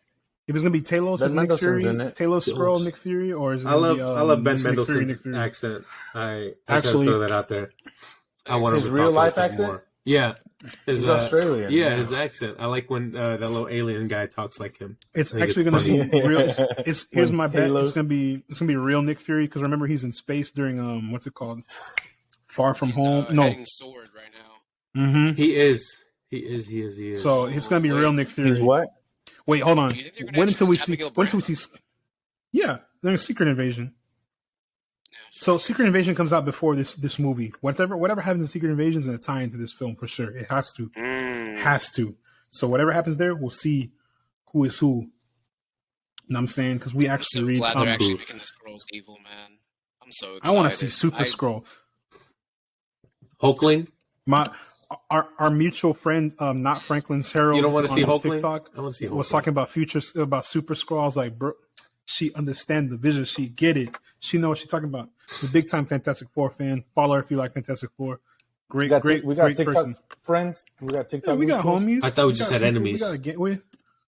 No, we got friends too. Time to promote the podcast. We got friends too, but we have more enemies. We keep your friends close and your enemies close enough to get hit. That's why I got the enemies. So, all right, okay. But she was talking about Super Scroll. I was like, you know what? It's great to see people who got the same train of thought as us. It's phenomenal. You know what I'm saying? So we're gonna see. You need to ask her if she forward. has any thoughts about the new Mando episode. That's what I need to know. The new Mando episode. Speaking of the new Mando episode, that's a good. What a segue! What a segue! I like that segue. Yeah, I see you. Slick. That's right. Speaking of Mando, we'll start with last week's episode since our episode got hijacked by that bullshit. Last week's episode was great. I like the buddy cop, Beverly Hills Mandalorian type thing going on. It was a little side quest. I had no problem. It was great. It was great. And it was directed by none other than the great legendary Bryce Dallas Howard. We love it. Yeah, bro was make droids great again or whatever. He's taking the shit over. Make the galaxy great again. Act up, boy. Try to check them for malfunction. Yeah, bro was kick the fuck out of the battle droid. Then the battle droid clapped back. I've listened to this one podcast specifically, and a lot of the people on there were really upset about how Din just handed over the Darksaber, and everyone really seemed to fall in line, and they were really upset about that because they felt like it was just force and rush, and that Bo didn't. Bro, who gives a fuck? Like, and they're like, Din is being pushed back to bro, Din did not want that shit. He said from the beginning he didn't fucking want it. All he wants to do is, and I mentioned this on last week on the episode we recorded. All Din wants to do is be a part of a community, belong to something, and be a fucking dad. That's it. He wants to grow old with Grogu at his side and belong to this group of Mandalorians that believe the same things that he believes. That is absolutely it. He don't want to lead shit. He don't want to fucking do anything. He's like, whatever these people want to do, I'll do, and as long as my son is by my side, then I'm happy. You want the fucking Darksaber here, bitch? Take it. Y'all want? That's the only way y'all fucking follow. That's the only way y'all fucking. That's the only way y'all fucking follow her here. She fucking defeated the little dude who knocked me out and fucking almost killed me, bro. Here, she bro started doing advanced mathematics to figure out who owns the Darksaber. Bro said PEMDAS. It's like, bro, why the fuck? Oh, well, she already had it once, and that's why they shouldn't fucking freak out about an episode before the next one comes out. Because in this one, she explains why she lost the Darksaber because Moff Gideon told her that she would that he would let the Mandalorians go. He would spare them. Moff Gideon surrendered. Moff Gideon is a bitch. Fuck all my homies hate Moff Gideon. And so it's like, why? It's like, don't fucking get ahead of yourselves. Let the fucking filmmakers and the writers tell the story, and then at the end of the season, once the whole thing is concluded, you can then be like, oh, that made sense. That didn't make sense. If you take it episode by episode, you're gonna get pissed over shit that's gonna be answered one episode or two episodes down the line. Like, don't fucking do that to yourself. Just fucking relax, watch the fucking shit, take it at face value for what it is, which is a fucking space opera that's space made western for kids or whatever the fuck. Space western, space western, yeah, and call it a day, But I think this episode this week, despite what everybody said about last week's episode, was a return to form, and it was fucking awesome. But I need to see how can they insert Jack Black and Lizzo, because I need to see more of them. It's a physical necessity. Jack Black and Lizzo were amazing. They were great. I love their chemistry. Anyone who says that Peaches song that Star Wars isn't for nerds because they were in that episode, you're fucking stupid and your mom doesn't like you. Fuck you. And people were like, "Oh, seeing Lizzo and Jack Black took me out of the." Shut the fuck up. Yeah. Shut up. If Lizzo is what took you out of, if Lizzo and Jack Black is what took you out of Star Wars, you were never in Star Wars. Yeah, you were not. Exactly. What the fuck? You're the type of motherfucker that complains about bricks and screws. Shut the fuck up. Yeah. Pussy. Like what you crying for? Quit crying, little bitch. Lizzo taking somebody out of Star Wars. I don't think I've seen Lizzo act in anything, to my knowledge. No, she in anything else? That could have thrown me off, right? I could kind of see that. I'll be like, oh, okay, that's a little bit ham-fisted of a cameo, but I'll go for it, right? But to say Jack fucking Black? Are you the Kung Fu Panda himself? Well, people said the there's most tenacious man Tenacious ever D, bro. People think that kidding Lizzo me? took them out of the episode, but it's like, dude, it's We like know why they're saying Lizzo. Oh, It goes right but back it's to the like- Marvels trailer. They but it's like, are yeah, she's misogynists a black woman also, but it's like Mhm. it's like and racist. I can two problems, bro. Pick who one. gives, like Why like do you really look like my queen? seeing Lizzo took you out of the episode? I don't understand. Is Seeing he the turned old into fuck from Back to Black the Future Panther? didn't take you out? The old fuck. Hold on, Exactly. put respect on Christopher You know? Lloyd's name, bro. Seeing Christopher Lloyd didn't take you out That's of the Doc episode. Brown, Seeing bro. Lizzo, it's like, bro, you Do guys not picked the disrespect stupidest. the man from Cyber Chase. It's He like is you guys picked the stupidest fucking Oh shit my to god. get over, and it's so frustrating. Last week's episode was good. This week's episode fucked, and it was amazing, great. and I can't wait for Raw. the finale. Raw. It was awesome, dude. That's not. Seriously, that's not nice. Siri, stay the fuck out Sorry, of this. This Siri. doesn't involve Yeah, you. I wasn't talking to you, You didn't bitch. watch the episode series. Yeah, but yeah, man. That's so I really crazy. liked how it seems like they're managing to bring everything together. And it's like at first it seemed like, oh, okay, we're like they only got 2 episodes. What are they gonna do?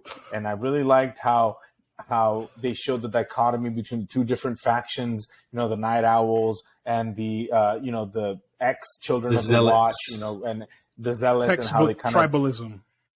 exactly, and how they like showed how and As an how they show African, how I they're can relate. exactly, and it shows how they're at odds with each other, but at the same time, shows them a common enemy, and eventually they come together, and they know that they have to, join forces. Like I don't know, man. It's just like it works so good. The action was fucking sick, dude. Spoiler alert: that Paz Vizsla pack. There he you goes. Man, that He's boy gone. froze again. He's gone. Oh my god. While He he's carbonate. gone, while he's gone, The show I is really so love. good. Oh, what? He's gone again. He's back. I really like when Grogu separates. Was it Paz Vizsla and Axe Wolves and I Paz said, Vizsla. that's my boy. I said, that's my king, my little king. Boy got the little suit. And he peaceful. said, "No." I That was was like, so "Yeah, Grogu." cute. You That was remember so that? You cute, remember that dude. scene where A-Train stops the cop and the protester? That's the vibe I got. I said, yo, I said, I love it. Handed that man a A-Train drink or whatever it's called. He said, here's the booty sweat. Take it. Booty. It's like Kylie Jenner or Kendall Jenner with the Pepsi, bro. That's Exactly. crazy. That was great. Nah, for real. This episode was phenomenal. I like where it's going. Also, big ups to Rick, bro. Rick Fumiyama, bro. Let this man direct a movie, a Star Wars movie, please. Him and Bryce Dallas Howard never miss. They just like also, us. dude, never miss. it's really interesting to me how different Coruscant looks when Rick Famuyiwa directs it to when Lee Isaac Chung directed it. I love Lee Isaac Chung. I loved Minari. It was one of my favorite movies from that year. Probably one of my favorite movies from the last 10 years. It's a phenomenal filmmaker. Cool. But the episode he directed, Coruscant, looked like dog shit. We've talked about it. Yet Coruscant, in the opening 5 minutes of this episode that Rick Famuyiwa directed, it gave me like Blade Runner vibes. It was like really good, dude. It looked awesome. You also saw very little of it.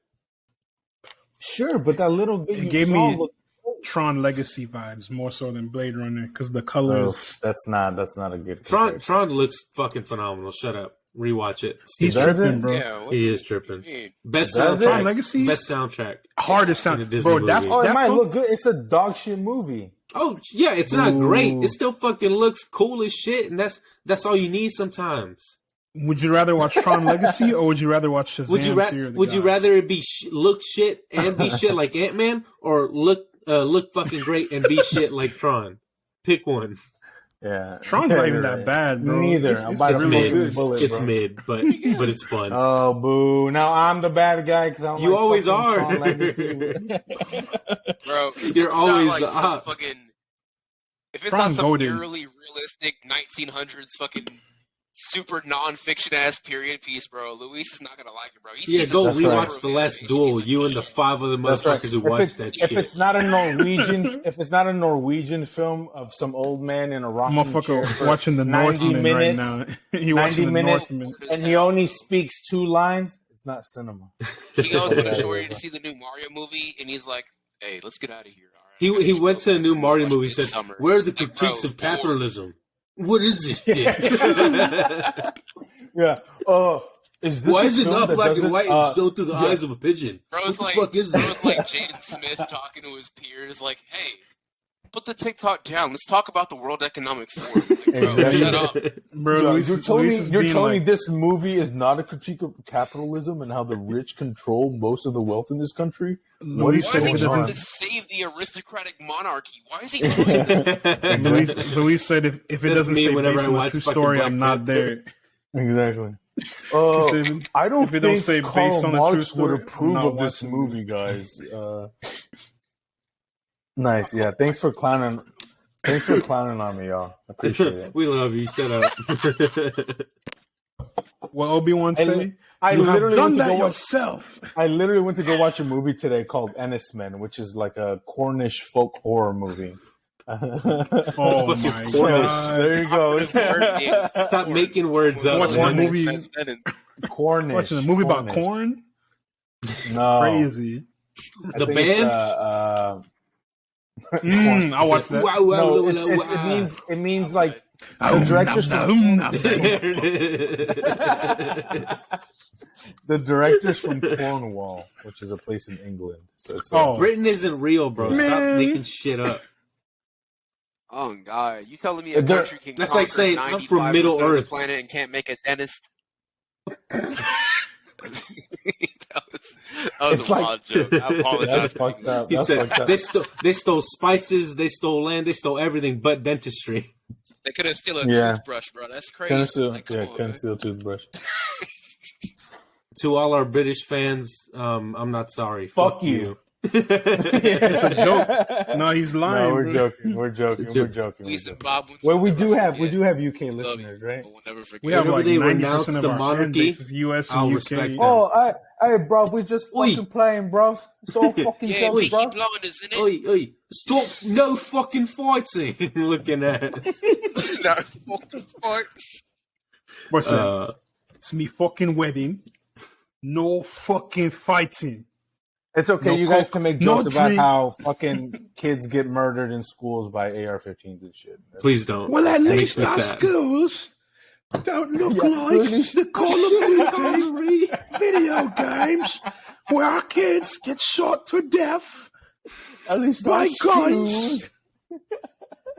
And it's always that picture of that That fish from SpongeBob. with the teeth. Right. The teeth throwing up gang signs in that bitch. Schools. At least not schools. But what Call can we of say? Duty lobbies. What can we say to that? There's no response to that. That's the problem. It's like you're not right. wrong. It's like you're right. You're right. You're I'm right. not going to You're argue. right. First of all, I don't even But it's- claim that. But You know, Matt, it's like African, it's as facts, far as I know. it's facts against facts. Just be though. like, Their teeth are Just be fucked like- up, and we Yeah. do have a gun problem in America. Like it's like yeah, So we all got Me things we can personally- improve on, sweetie.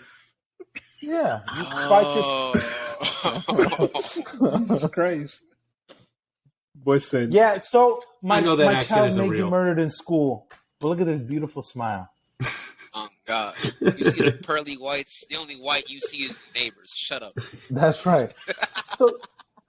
So your kids go to school to get a public education. That must sound be like you're amazing. in South, in the antebellum South right now. Oh my God. Oh, no. Bro, they gotta eat. They got like 3 teeth in their mouth. That's why they gotta eat them soft ass baked beans for every meal. A baked bean. Yeah, they bite this shit harder than a starburst. Automatically, their whole jaw just Oh no. pops off like a everybody- skeleton, like Sir Daniel from the fucking medieval game. Oh no. Speaking of medieval, Oh no. No. what about that? Did both of them freeze? I think they did. But yeah, Dungeons and Dragons my is God. what we're talking about now. Matt and yeah, Luce are Dungeons and indisposed. Dragons was the segue They're I was indisposed. gonna do. Bro, ain't no way. Everyone frozen? What you mean, everyone, bro? We in this bitch still? No. Oh no. Matt's router killed itself, guys. I'm sorry. You know, it is what it is. It Oh, never happens mind. sometimes. Luis is alive. Luis is back. I'm back. I He's just back. We're talking about Dungeons and Dragons now. Yeah, okay. the ghost from Unfriended got mad, I guess. Yeah, Az had a flawless segue, but I kind of interrupted because you and Matt, we thought you and Matt froze it. Did I miss it? What was the segue? It was not important. We were talking about British people being medieval, and I was like, speaking of medieval. Nice. Segue into Dungeons and Dragons, but Matt have you guys seen Dungeons and Dragons? I've seen clips, and I saw half the movie on TikTok. The majority of it. Okay, good thing I came back. I'm going to be honest. I saw about 50% of the movie and I fell asleep, but that is no discredit to the movie. That is purely because it was like 2 a.m. and off of a whim. Fair. Fuck it. Fair. That's the best time to watch the movie, honestly. Which I saw it. Yeah. I saw the whole thing. Bro. Matt seen Guys, for our audio listeners, Matt just made an incredible comeback with a brand new name. Look at him go. It's the same name. Oh my god! Is the name same name? No, it was the Mandalorian. Until I got sniped by the SAS kicked in my door and kicked my shit over. They didn't come to kill me, just knocked my Wi-Fi over to get this. Oi, bruv, and knock my shit. Oh, that's crazy, bro. What is going on, dude? I'm gonna be surprised if Frank can even put something fucking together. Yeah, dog. we gonna hope for the best, man. God damn, this is a fucking mess. Y'all gonna get whatever the fuck y'all get, guys. I'm sorry. That's just more incentive for everyone to continue to support our page. We're gonna start a Patreon. We're gonna have to start a Patreon or something. I'm gonna start like begging for coins on the side of the road because this is fucking crazy. OnlyFans, bro. How can we improve this, bro? Don't let Matt start an OnlyFans. He's gonna get too successful and he's gonna leave us. All right? Yeah, he's gonna get too. I'll start an OnlyFans. I'll do drunk Lego builds. You guys just fund my Legos, and I'll fund the. We do drunk. that right now. Damn. That's friendly fire, man. You can't be doing that shit. Anyway, Matt, we were about to start talking about D&D, and it's good that you showed up when you did because neither of them have seen it. So only I've seen parts of it. I've seen enough. I've seen half the movie. AJ saw half of it and fell asleep. I saw it on TikTok. Time to go. Oh my god! I just watched Shazam on TikTok. Matt was sending me those. Yeah, it was still ass.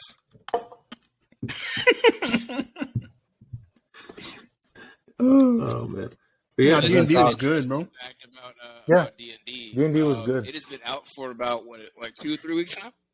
It's been a minute. It's been out for a minute. It's been out for a bit. Like 2 weeks, almost 2 weeks now. I'd say at least 3. It is still sitting at a 93% audience score and a 98% on Rotten Tomatoes, which is fucking incredible. Banger. Peak cinema. Not a Peak cinema drop. That's wild. That's bad impressed. Look, Luis is so impressed he fucking froze. Speechless. He's on God.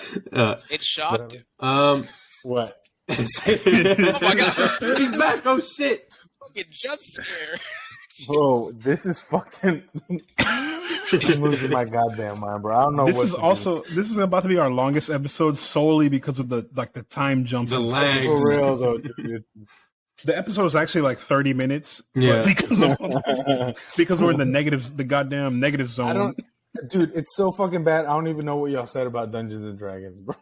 Honestly, not much. The entire conversation. I said peak cinema. It was good. It was fun. It has its issues. Yeah. It's not a perfectly written, wonderfully executed movie, but the jokes kind of work most of the time. The cast is charming and fun, and it's a nice time to spend at the movies. And I know I've said that a lot about a lot of these movies, but I mean that's literally like preferably at an AMC theater, because even Heartbreak feels good in a place like this. That's like the bare minimum you can AMC bag just came in. You see the drip. I'm just trying to get that check. I think I hear it in the mail right now. All right, back on my I really liked it. I think the pack came in. The CGI looked pretty good. Yeah, I don't see why people are complaining about that. Again, I only watched it on TikTok, so I don't have that bit of frame of reference. He got the but TikTok visuals. It still looked better than fucking Ant-Man. So I don't know why people are complaining. It did. It looked good. It was good. It looked good. And the they directed a movie called Game Night from 4 years ago, which is really funny. And so perfect. They did make they did. And so they isn't that used such a big jump though? It's crazy. Yeah. They did a great job. That's a huge jump. Wow. Well, basically, they made. Is that the one with movie? And is that the one with Jason evil Bateman Matt Damon? And With Jason Bateman. Yeah, evil Matt Damon's in there. And Jesse Plemons. And what's her Plemons? Evil Matt Damon. I'm forgetting her name. Why did I forget her name? Oh, Rachel McAdams. Rachel McAdams. Yeah.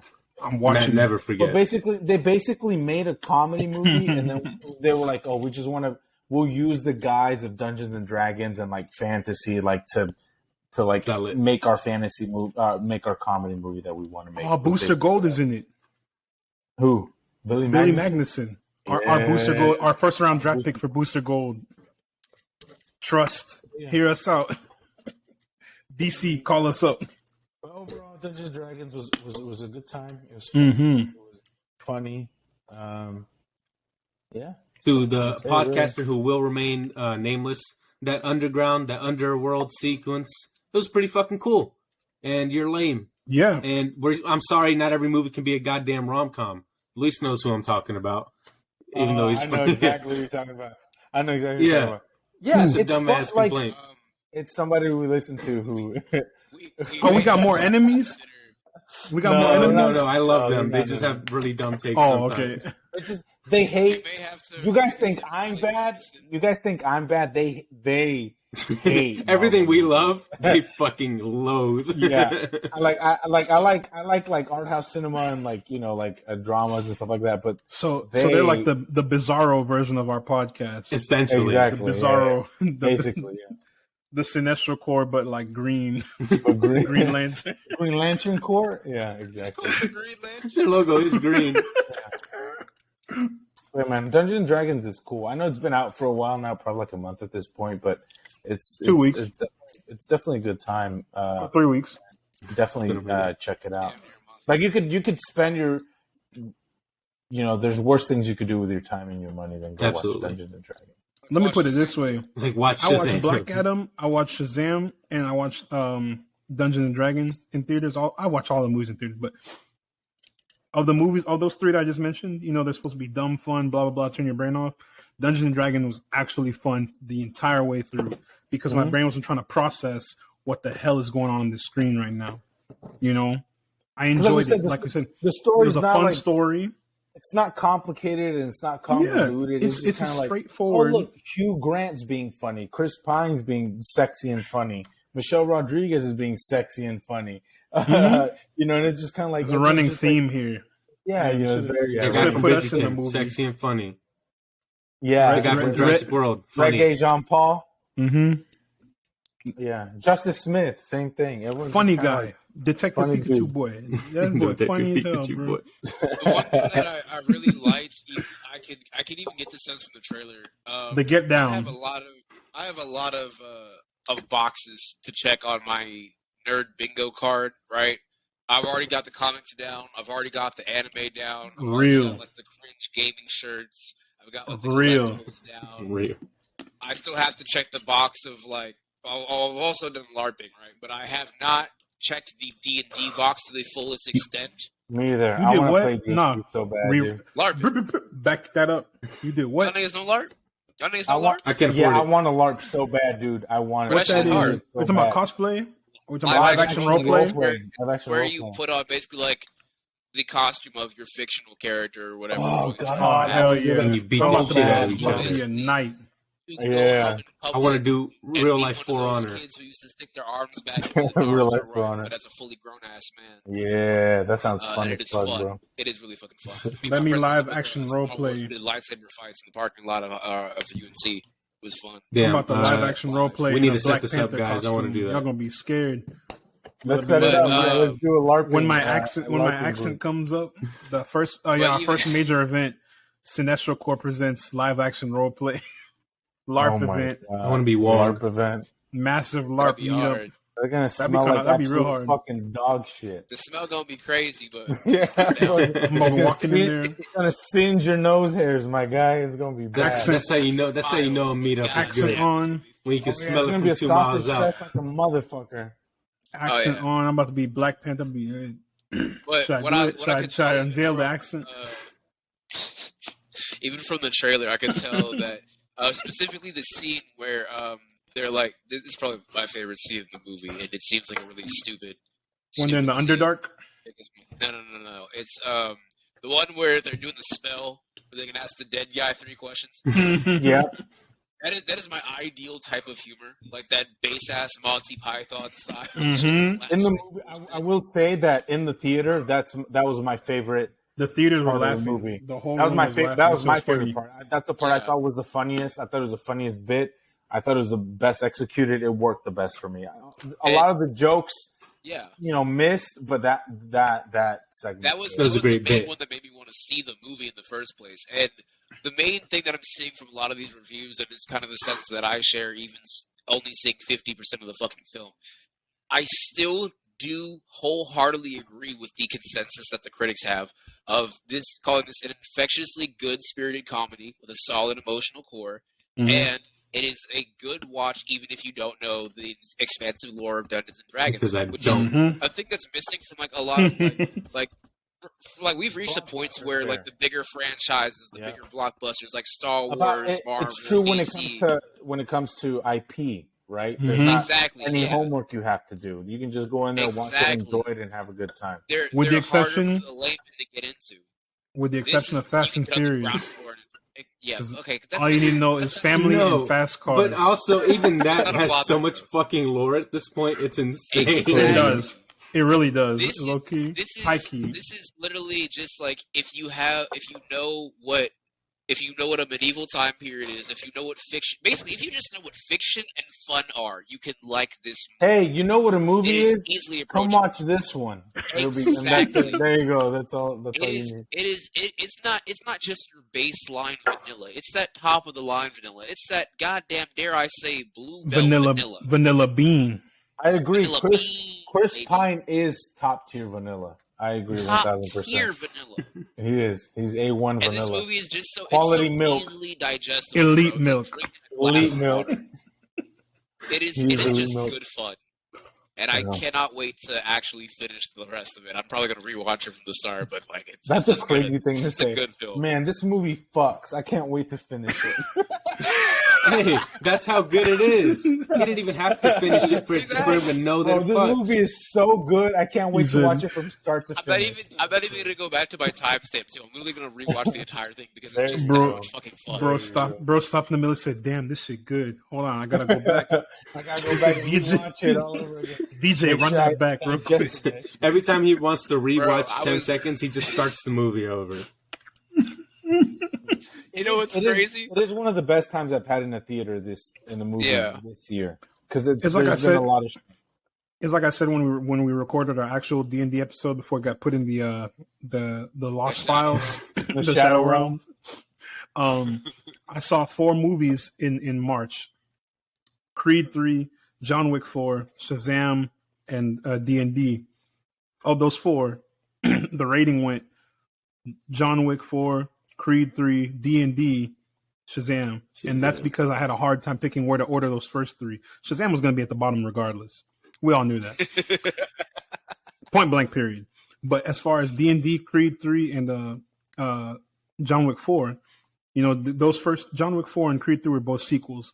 Kind of knew what to expect. Kind of knew where the story was going. John D&D Wick was 4, fresh. Domestic Abuse 3, and Dungeons and Dragons. Huh? He's cleared. Stop. Stop spreading these rumors, these allegations. My king didn't do a damn thing wrong. I was like, what was allegedly. Don't down this hill, bro. Don't down this hill. I was like, what movie is he talking about? I'll die about? on any hill. I don't Michael care. B. Jordan didn't beat up anybody in the movie. You're gonna look stupid as hell when he gets recast and dropped from everything, bro, and is in jail. I'm gonna be so mad. He had it all. he had an ad with the fucking military. That's how big he was. That's crazy. And they dropped him. On allegations. And the one branch that probably beats their wives the most dropped him. That's how you know it's bad, bro. Oh, it's crazy. Damn. I think that What's that? if this Jonathan Majors situation gets any worse, bro. right? Why these black Man, Tahoes just pulled up outside my house?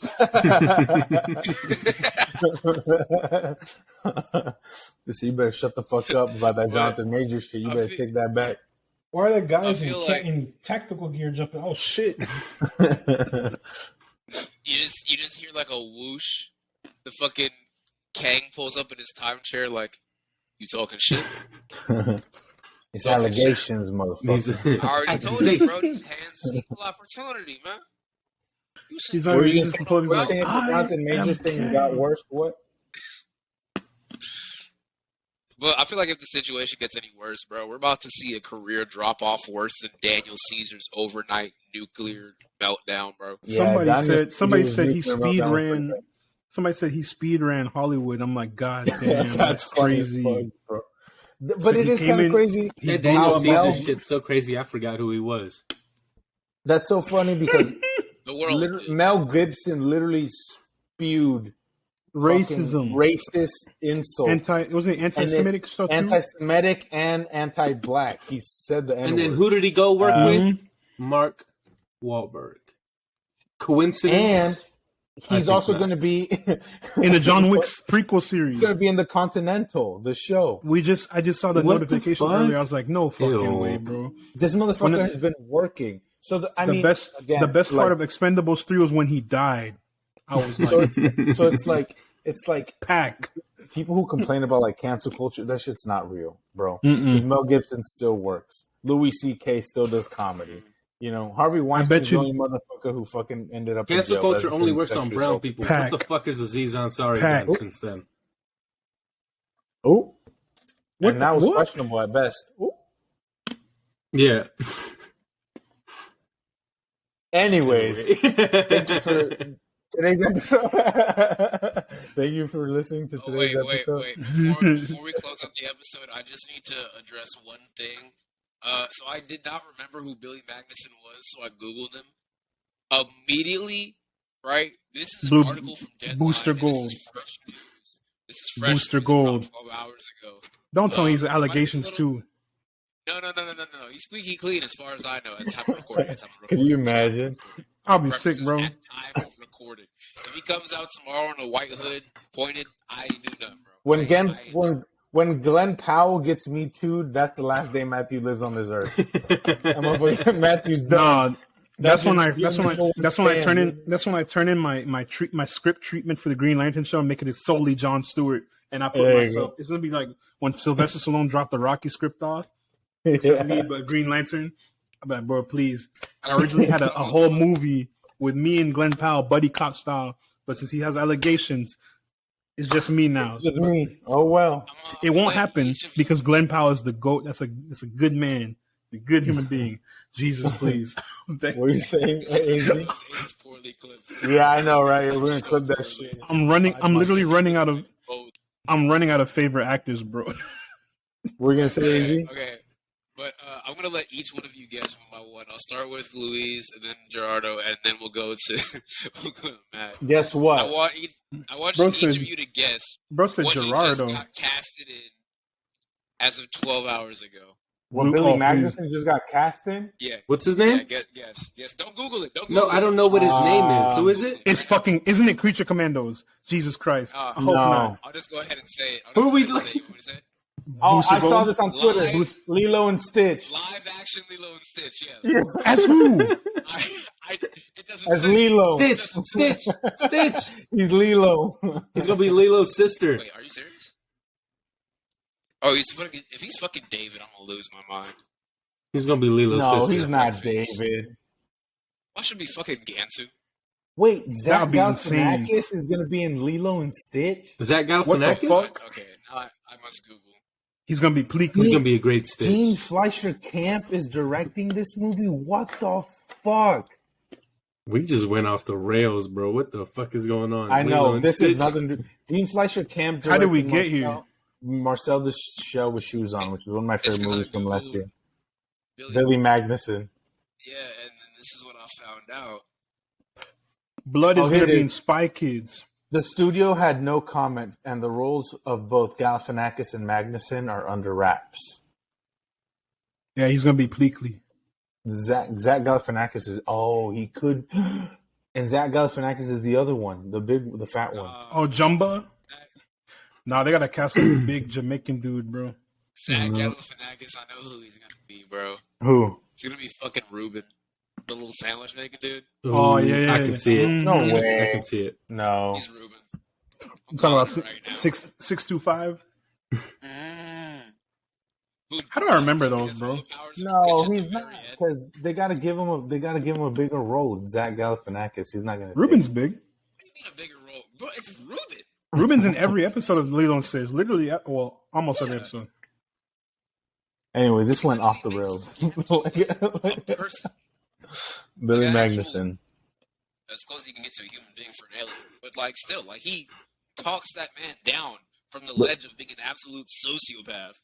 627, just like Billy me. Magnuson, future boost for gold and Lilo and Stitch star. Thank you for joining us. That nigga's name is Leroy. That is a name you give to every 50-year-old black person on the planet. Okay. Why is his name Leroy? That's why I'm perfect. Cast me. I'm